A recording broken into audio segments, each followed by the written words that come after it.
Okay, I'm going to read Psalm 142.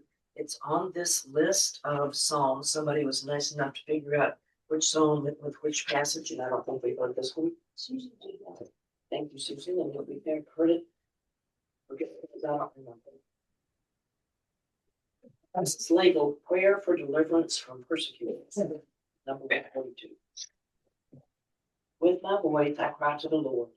With my voice I make supplication to the Lord. I pour out my complaint before him. I tell my trouble before him. When my spirit is faint, you know my way. In the path where I walk, they have hidden a trap for me. Look on my right hand and see. There is no one who takes notice of me. No refuge remains to me. No one cares for me. I cry to you, O Lord. I say, you are my refuge, my portion in the land of the living. Give heed to my cry, for I am brought very low. Save me from my persecutors, for they are too strong for me. Bring me out of prison, so that I may give thanks to your name. The righteous will surround me, for you will deal bountifully with me.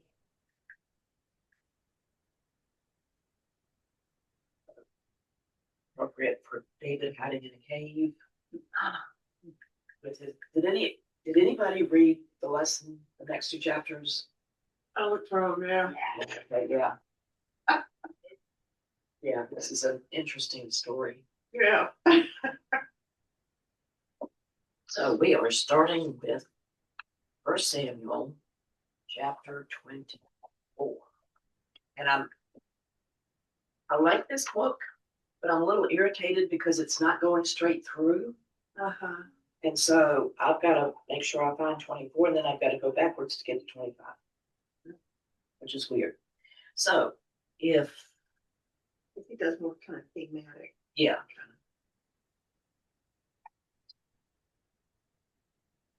So if someone would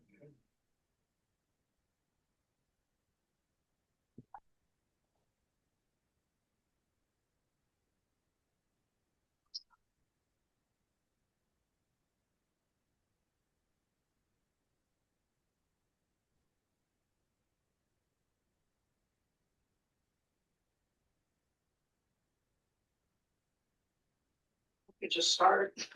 Go through verse 9. Verse 9. 24.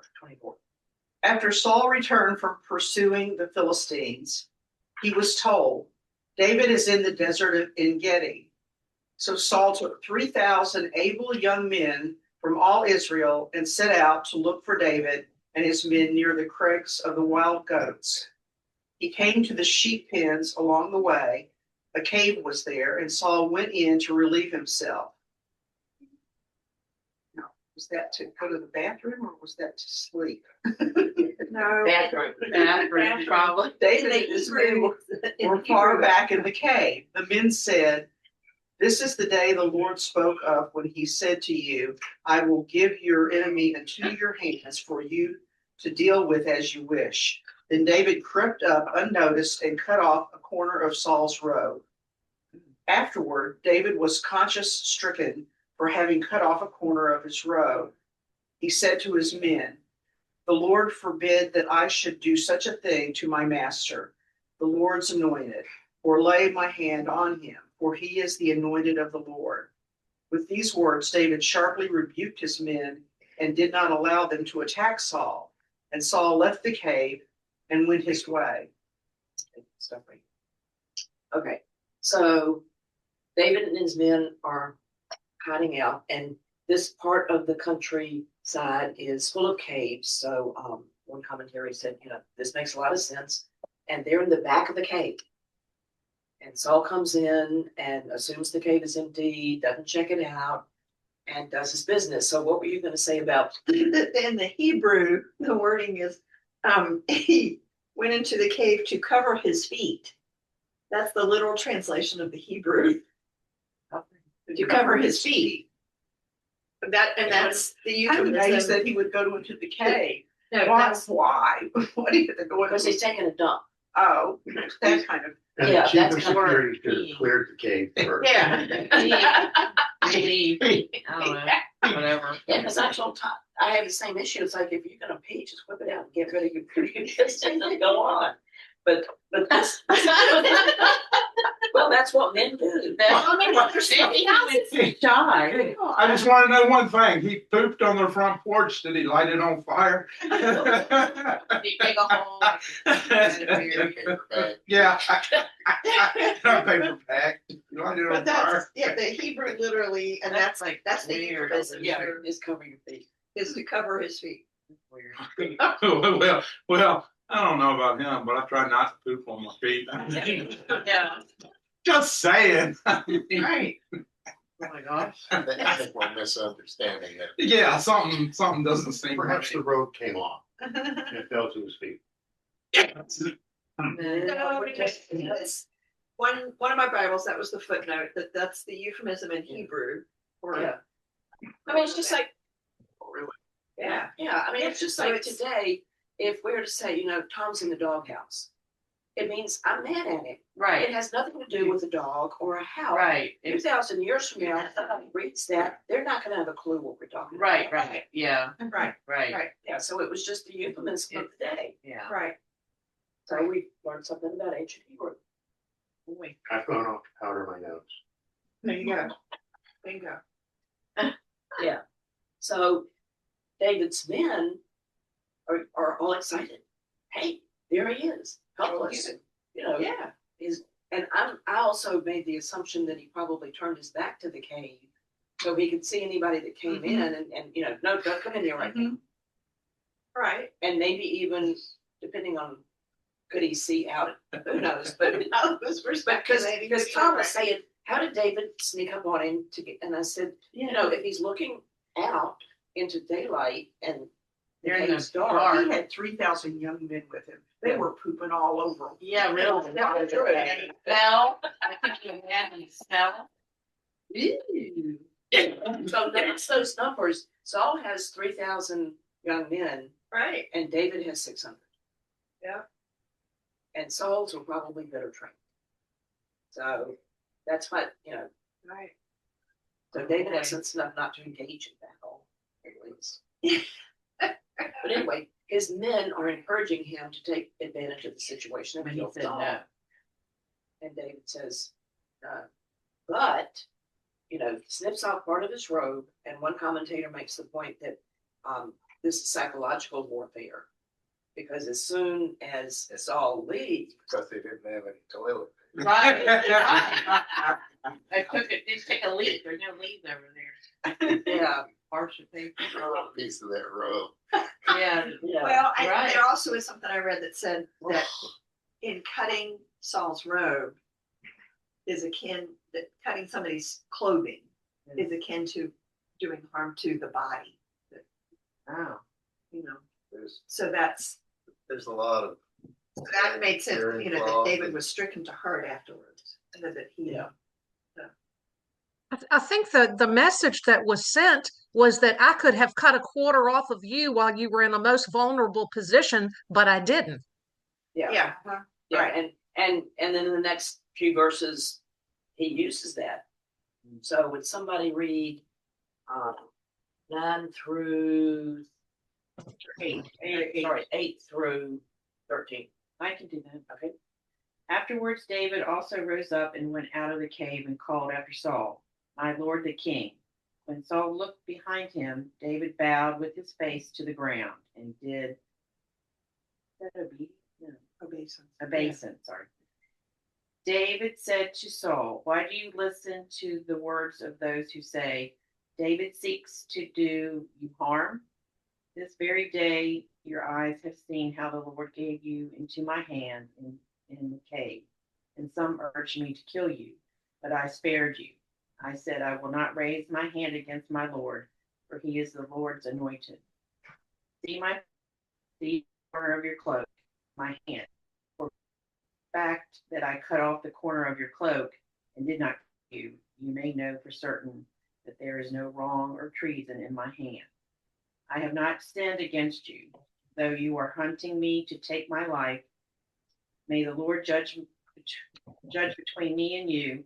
May the Lord avenge me on you, but my hand shall not be against you. As the ancient proverb says, out of the wicked comes forth wickedness, but my hand shall not be against you. Yes, he's right. Yeah, so Nancy nailed it. Yeah.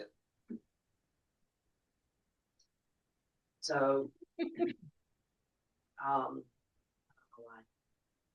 Oh, you want me to still go? yeah, Till, you go to the end of the chapter. If you don't mind. okay. 10 verses. Against whom has the king of Israel come out? Whom do you pursue? A dead dog, a single flea? May the Lord therefore be judge and give sentence between me and you. May he see to it and plead my cause and vindicate me against you. When David had finished speaking these words to Saul, Saul said, Is this your voice, my son David? Saul lifted up his voice and wept. He said to David, You are more righteous than I, for you have repaid me good, whereas I have repaid you evil. Today you have explained that you have dealt well with me, and that you did not kill me when the Lord put me into your hand. For who has ever found an enemy and sent the enemy safely away? So may the Lord reward you with good for what you have done to me this day. Now I know that you shall surely be king, and that the kingdom of Israel shall be established in your hand. Swear to me, therefore, by the Lord, that you will not cut off my descendants after me, and that you will not wipe out my name from my father's house. So David swore this to Saul, and Saul went home. But David and his men went up to the stronghold. Okay, thank you. This almost reads like a fairy tale, the way one commentator states it. You know, they make nice with each other. Looks like they make peace. Everybody's happy, and then the next chapter it just continues. You know, the bad stuff. Further down the road. So, we don't know when David calls Saul his father. Is he being polite, a sign of respect for someone at a higher rank, or is he trying to recall to Saul, you know, hey, I really am part of your family. You know, you're my father-in-law. So we don't know. It's Wait till later. Yeah, Update on the wives later. yeah. Next chapter we're going to add to that list. Okay. Barney. Sorry, the teacher's late. right here by the door and sees you sneaking in 15 minutes ago. I'm sorry. I had basketball stuff to deal with. I feel like I'm watching a Jerry Springer show. Oh, so it's the Bible. It's the Springer show. Yeah, Man, that's why I'm here. I gotta get my weekly dose of David. David and Saul. Yeah. It's Jerry Springer today. Jerry Springer. Yeah, Yeah. Yeah, the food's in cave. In the cave. When he talked about late reading the Bible, I think that's the passage he was reading.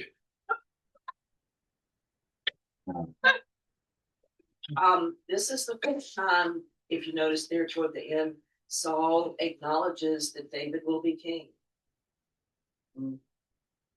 So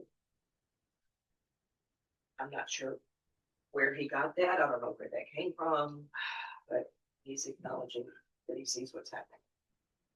Someday. Someday. Not now. Someday, not now. Okay, any other comments about the cave story? You know, we've talked before about Saul and his, you know, the theory that he had a mental illness. And so, you know, the behavior that we're seeing, going back and forth as far as how he feels about David, interacts with David, it's not unusual with that kind of mental illness. Sure. You know, so Saul is maybe in a good spot right now. As far as yeah, that's a you know a far-fetched theory. Right, or His dementia. behavior Or dementia. fits that, you know. So Did he grow up in a big family? It's also a problem with big families. Probably. It is. yeah, Chances are there are yeah. a lot of them They there. mentioned that, didn't they? He was like, Yeah, if we go back he to was, because he was out looking for the donkeys and earlier on, you know, when first all this got started, Right. you know, Yeah. and so I think he had other family members. But another thing too is that remember how so far in First Samuel, things go back and forth anyway. There are two stories Right. about how David slew Goliath and what the Yeah, so results this is was a afterward. hodgepodge. So it's kind of a hodgepodge of telephone, you know, kind of a thing where the story changes and they've documented every possible version of it. Yeah. You know. Yeah, and when you said Goliath, it reminded me of something that I read, or when I taught 2 weeks ago, and I forgot to mention in class. In Genesis somewhere, it talks about how some of the lesser gods came down and had, you know, made babies with human women, and these babies, and that's where the giants. No, that's where the giants came from. You know, remember the Philistines were really tall. Yeah. Nephilim. Oh, that was the story? Nephilim. Okay. I don't believe that if you're taller, it means that you're more godly. Oh no, I don't either. But I Maybe might, you're close- You might be closer to heaven. I might believe that, but that's, if I'm with Lilliputians, then yes, I believe that.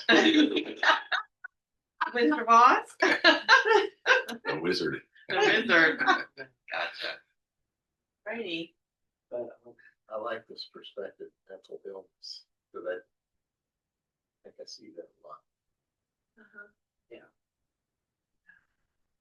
But it's also, this is Samuel is a hodgepodge of stories. Yeah. Came from different, 5,000 years, 3,000 years ago. And so, anyhow, somebody tried to put it into some kind of order, but you're right. There's two stories of David and Goliath. And we're going to be repeating. Yeah. There's more repetition to come. mhm. So, yeah. I think I'm just going to read this next verse because it's just one sentence, and I'm thinking there should have been more. And Samuel died, and all Israel gathered and mourned him, and they buried him and his home in Ramah. And David arose and went down to the wilderness of Paran. Didn't Samuel deserve more than just one sentence here at the end of his life? I thought it's the only time it talks about Samuel dying. You're asking the wrong person. Okay. And there's just so much repetition. I just thought, well, Maybe he got more than the other story. Yeah, I don't know. Yeah, I guess I'm thinking back to when he stepped back. That short, abrupt story takes me back to an unrelated thing, but my grandfather said his first airplane, saw his first airplane, they got out of school, they saw this plane come over, and it fell. That's the end of the story. You go back to school. It's like that short little. That was a Just teaching had moment. 12 times. Your story.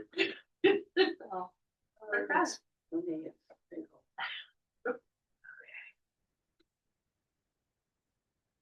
Okay, would somebody read verses 2 through 13 of chapter 25? I'll read it. There was a man in Maon, whose property was in Carmel. The man was very rich. He had 3,000 sheep and 1,000 goats. He was shearing his sheep in Carmel.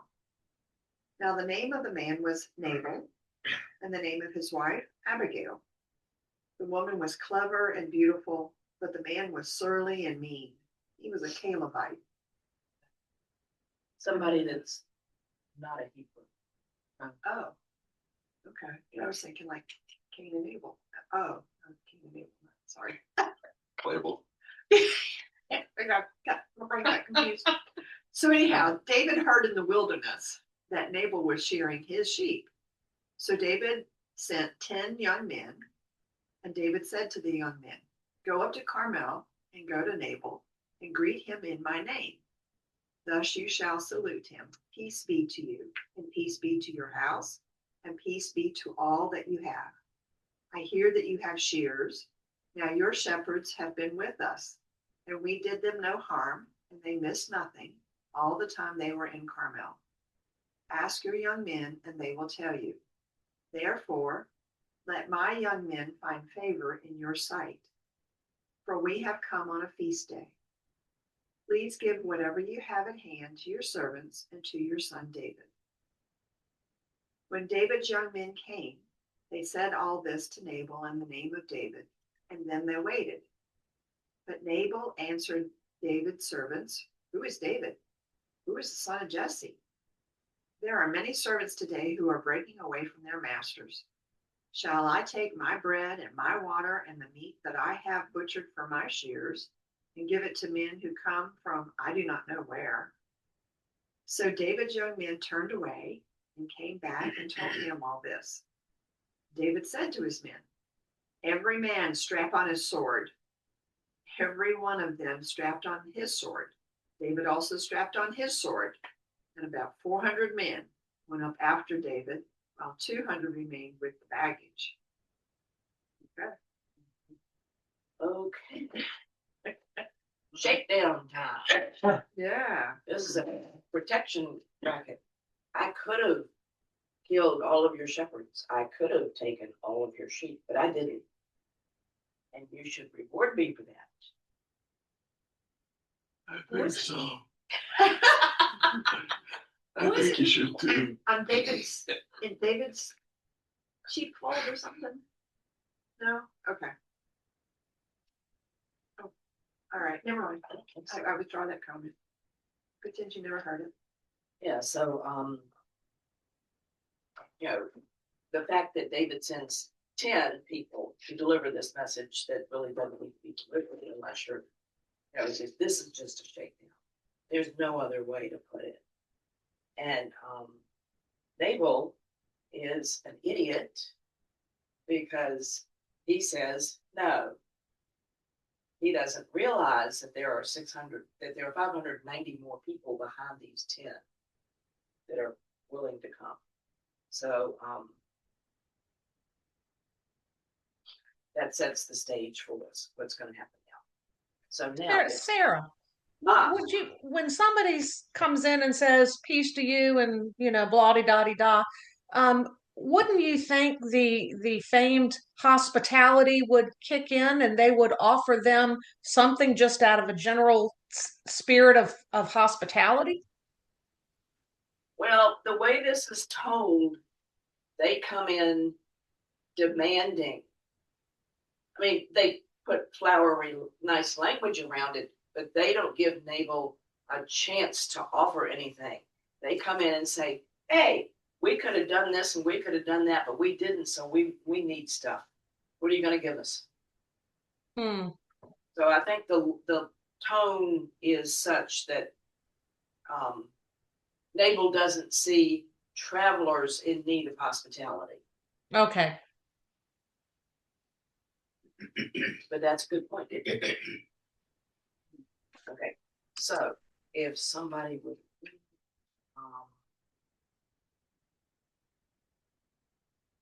I'm stuck on the 200 that remained with the baggage. What's that mean? Yeah. What? Like with the gear, with mine their says stuff? gear, Oh, gear? so not baggage, but gear. All the, yeah. What other gear would they have? They have Mine says stayed with the supplies. Do they have like donkeys or are they riding on any? Just walking. I have no idea.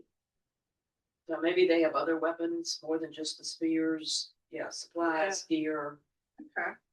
That's the logistics, Right. Tanks. No, whatever you carry, that's what you carry. Cart. Okay. So Abigail.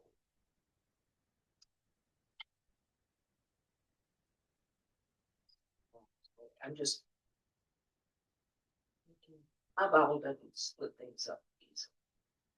So would the next person just read through 26, 18. 14 through 26.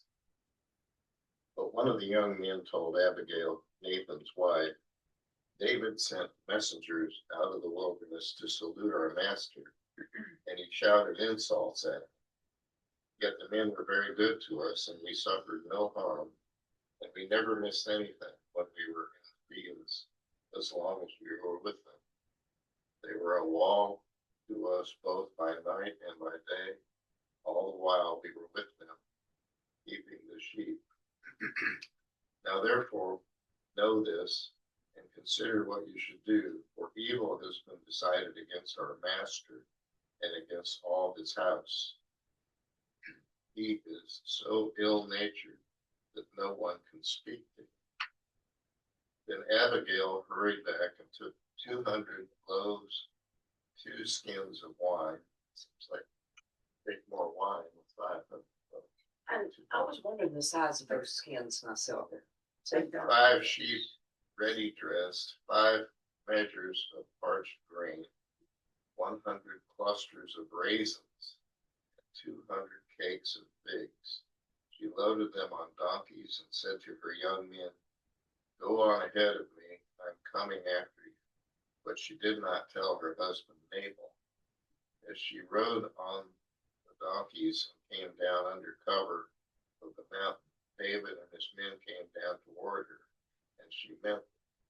Now David said, "Surely it was in vain that I protected all that this fellow has in the wilderness, so that nothing was missed of all that belonged to him.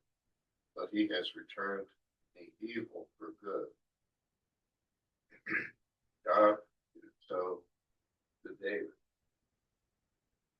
and more also, if by morning I leave so much as one male of all who belong. stop there because I want to make a comment. David his language was a little coarser than that. Mhm. What does your version say?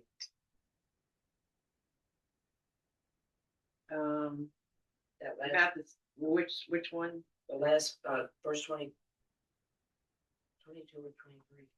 If 22. yeah, 22. David had just said, Surely it was in vain that I protected. Yeah, it's about the same, I guess. yeah. And God do so, David, and more also, if by morning I leave so much as one male of all who belong to him. That means he's going to kill them?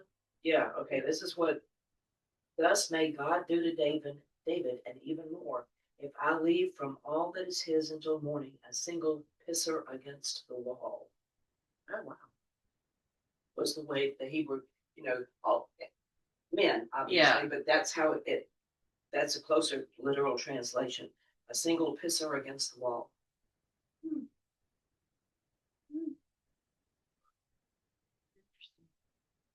Yeah, you just said men. I'm sitting there going, no, that this is so much more colorful. Yeah. This one says, "May God strike me dead if I don't kill every last one of those men before morning." Oh, wow. That's real harsh. That's even Harsher. A little more direct. yeah. And the CEV says, "I swear that by morning there won't be a man or boy left from his family or his servants' families." So even the boys were pissing against the wall. He was upset. Yeah, That's right. I never knew it was biblical. yeah, you know. There you go. Bada bing, bada bang. Yeah. Oh, Where's Okay. Tony Soprano? Okay, would somebody pick up with verse 24 and or 23. 23, sorry, and go to 38. Yeah, I could do it. Okay. When Abigail saw David, she quickly dismounted and threw herself on the ground at David's feet and said to him, "Please, sir, listen to me. Let me take the blame. Please don't pay any attention to Nabal. That good for nothing is exactly what his name means, a fool. I wasn't there when your servants arrived, sir. It is the Lord who has kept you from taking revenge and killing your enemies. And now I swear to you by the living Lord, that your enemies and all who want to harm you will be punished like Nabal. Please, sir, accept this present I have brought to you and give it to your men. Please forgive me, sir, for any wrong I have done. The Lord will make you king and your descendants also, because you are fighting his battles, and you will not do anything evil as long as you live. If anyone should attack you and try to kill you, the Lord your God will keep you safe, just as someone guards a precious treasure." As for your enemies, however, he will throw them away, as someone hurls stones with a sling. And when the Lord has done all these good things he has promised you and has made you king of Israel, then you will not have to feel regret or remorse, sir, for having killed without cause or having taken your own revenge. And when the Lord has blessed you, sir, please do not forget me. Keep going. That's through 31. 36. Yeah, Oh, okay. I'll do the. Yeah. Let me just finish. Okay. Um, Nobody's where are we? 32. I'll do And it. David said to Abigail, "Blessed is the Lord, God of Israel, who has sent you this day to meet me. And blessed is your good sense, and blessed are you, for this day you held me back from coming into Bloodfield with my own hand rescuing me. And yet, as the Lord of God Israel lives, who kept me from harming you, had you not hurried and come to meet me, there would not have been left to Nabal by his morning's light a single pisser against the wall." And David took from her hand what she had brought him, and to her he said, "Go up in peace to your house. See, I have heeded your voice and granted your petition." And Abigail came to Nabal, and look, he was having himself a feast in his house like a king's feast. And Nabal's heart was of good cheer, and he was exceedingly drunk. And she told him nothing, neither great nor small. And it happened in the morning, when the wine was gone out of Nabal, that his wife told him these things. And his heart died within him, and he became like a stone. And it happened after about 10 days that the Lord smote Nabal and died. Wow. Now, what I got reading the commentary that I don't really pick up reading the Bible is that she was being very flirty with him. With David. With David. Abigail was being very flirty with It David. kind of resonates that theme in Yeah. the Bible, sort of. Yeah. Bow down to him. And stuff like Yeah. that. Yeah, that sort of Yeah. wonder, yeah. Yeah. And the commentator does make the point that Nabal or Nabal, however you want to pronounce it, is not a traditional Hebrew name. It means fool. So, they're wondering if the story, whoever wrote the story was Making fun. making a real. So he's stubborn. You can't tell him anything. Very possibly older than she is, and she obviously doesn't care for him. So she makes a kind of a deal with David. When my husband dies, don't forget that I'm here. Yeah, I didn't pick up on that, but the commentator said, that's really kind of what's going on. And so David apparently keeps up with it. But she hears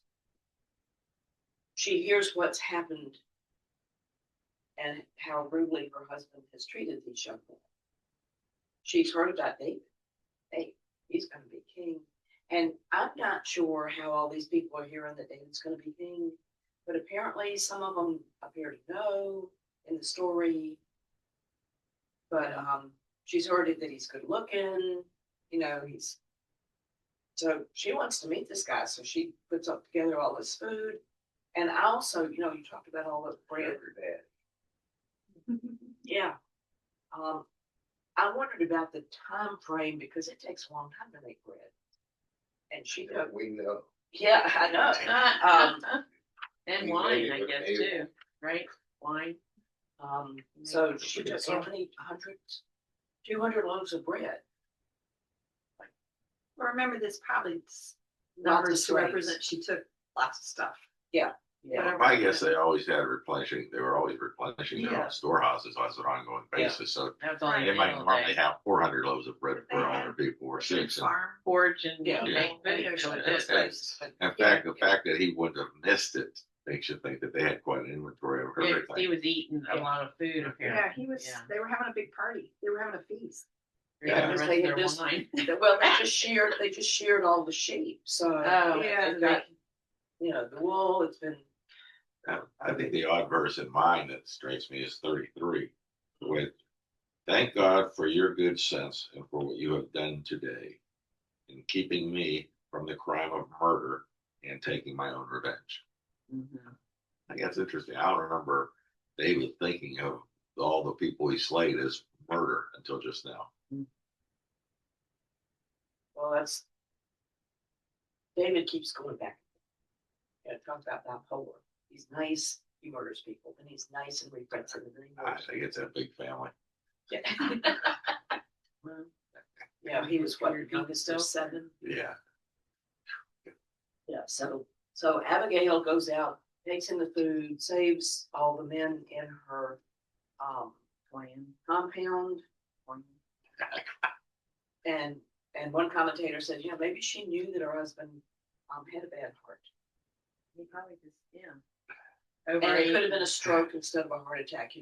Their knowledge of biology very limited. Oh, so that's what turning to stone meant. Very possibly, yeah. Having a stroke, not being able to move, yeah. So having a stroke makes more sense than a heart attack. 10 days later, he died. That's all. Wait to hear what happened next. Yeah. Yeah. She didn't think that was all. But she went out of her way the way she did. Yeah, wait to hear what happens next. She wants to be taken care of somewhere. On 11. Okay, could somebody read from 39 to the end of the chapter, which is just about 5 or 6 verses? I can. Okay. When You were David- salivating to read it. I'm gonna read it. When David heard that Nabal was dead, he said, "Blessed be the Lord who has judged the case of Nabal's insult to me, and has kept back his servant from evil. The Lord has returned the evil doing of Nabal upon his own head." Then David sent and wooed Abigail to make her his wife. When David's servants came to Abigail at Carmel, they said to her, "David has sent us to take you to him as his wife." She rose and bowed down with her face to the ground and said, "Your servant is a slave to wash the feet of the servants of my lord." Abigail got up hurriedly and rode away on a donkey. Her 5 maids attended her. She went after the messengers of David and became his wife. David also married, how do you pronounce that? Ahinoam of Jezreel. Both of them became his wives. Saul had given his daughter, is it Michal, David's wife, to Palti, son of Laish, who was from Galilee.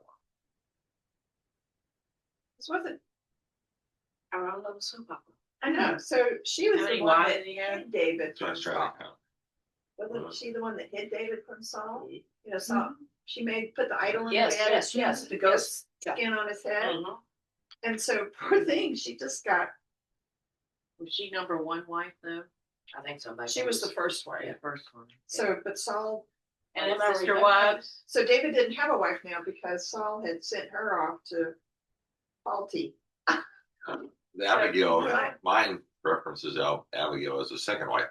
Yeah. Who's the first Yeah, one? Michael was the first wife. Michael. Saul's daughter, Michael, was the first Oh, wife. and that's it's not right. The third. Then this one says David had married Ahinoam Ahinoam. from Jezreel, and now Abigail also became his wife. That's 1, 2, 3. That Well, maybe and Michael is Michael one would have and been the first. Michael Abigail was is the first. three. That was several chapters Just ago. to say, the wives or they Well, to me, it was common. I mean, Yeah. that was, Yeah, because remember, Samuel, You mean it's Solomon, still his son ends up with hundreds of That's wives. Joe's sister wife. What's that? Sister wives on TLC is like that. Okay, so it's not common anymore. It's Well, that there's was- Oh, you're trouble. happened. the Mormon church no longer Right. sanctions it. But there's a small Still do it. splinter. So, Yeah. right, some still do it. freaky. Right. That's what I say. Depends on whether you're the guy or the girls. They're cuckoo. I'm saying. Yeah. Cuckoo. Right, Yeah, it it's was cuckoo. saying that Michael, though, Saul had sent her off to this other guy, Palti, Yeah. son Not of a somebody. Laish. He was from Galilee. Maybe. So how can Saul take David's wife and give her to somebody He's the else? king. He's the king. Yeah, that of is true. property. Yeah. It must not have been a tight relationship, otherwise David would have Two objected. marriages. Fuck to be a woman. That back then. Oh, yeah. I mean, I can't even imagine. Yeah, It was no different than saying I give you my cow or something. right. Yeah. But remember, when we read about Thank Michael God they earlier, didn't have the right to vote. it's the, I think it was said that it's the only place in the Bible where a woman is said to have loved her Yes. husband. Yes, I thought that Sunday it was. Yeah. So when David married Michael, because originally wasn't he's supposed to have another sister, but something happened to her. Yes. And so, and then she did all this stuff, and that the statement was made here in Samuel about how Michael loved David. And that's the only time in the Hebrew Bible that there's an explicit statement about a woman loving a man. So Well, they I have wonder children. if Saul, once Michael hid David from Yeah. Saul, and then he found out, he was That like, was her so punishment. yeah, so no, off you go. Yeah, my footnote says, we can only guess what Michael, who we know loves David, feels about being passed around in this fashion, or what she feels about the man her father has imposed on her. Later, we will be accorded a brief but unforgettable glimpse into Palti's feelings for Michael. Oh, Oh, Yeah, so I haven't read that far, so Of thought Plickens. wife Yes. swapping. yes. a little something to look forward to. Oh boy, That. that's a teaser. Yeah. So, Nasty. Probably. um,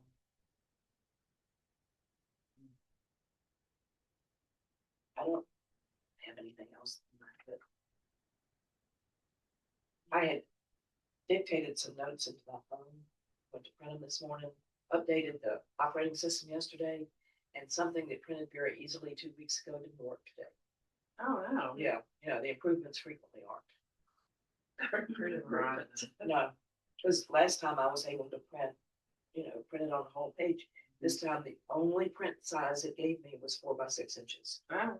And I just didn't feel like wasting that much paper to get a 4 by 6 inch little piece of note right there. Like it's a photo. Yeah. Yeah. So, Oh goodness. Mm-mm. This is interesting. Yeah. You just cut it off at 25, the end of 25? well, that's the end of the chapter, Okay, Yeah. good enough. isn't it? Yeah. We'll be Yeah, back when it takes. So we on pins and needles to see the rest. I know. Who knows? So who knows what intrigue I'll bring you next week? I think the All right. Yeah. So I'm for like, sure. so I want to get to the end of Or our think other way. David again spares Saul's life, so there's a teaser for next. Yeah, Okay. some of this is, yeah, David's out hiding again. It sounds like a repeat. It does. Yeah. Yeah, so I'm hoping that we'll just breeze through that.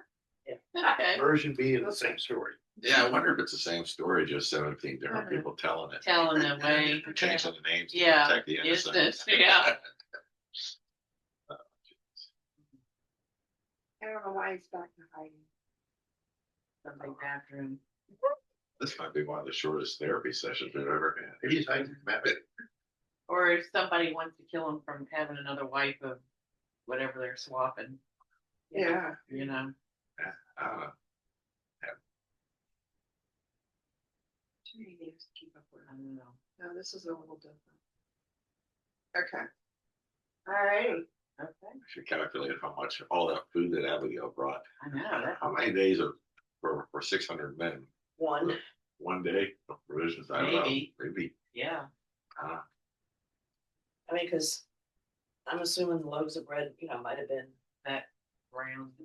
I don't know. Yeah, 600 men would make pretty quick. That's a work. lot of peanut butter and jelly sandwiches. Well, it really is. Right. 600. It amazes me when I see either accurate historical facts or various stories about Roman armies, pick your army, whatever, but older armies going through the countryside, just what it takes, the people, the animals, whatever, I don't know how they could survive. Come through an area and they would just totally consume everything. I can just remember we took a tour once of the battlefield over just west of town. Which East. was Cold Cold Harbor. Cold Harbor. Yeah. Cold Harbor. And there was we went there once and they were having a festival of the anniversary of reenactment.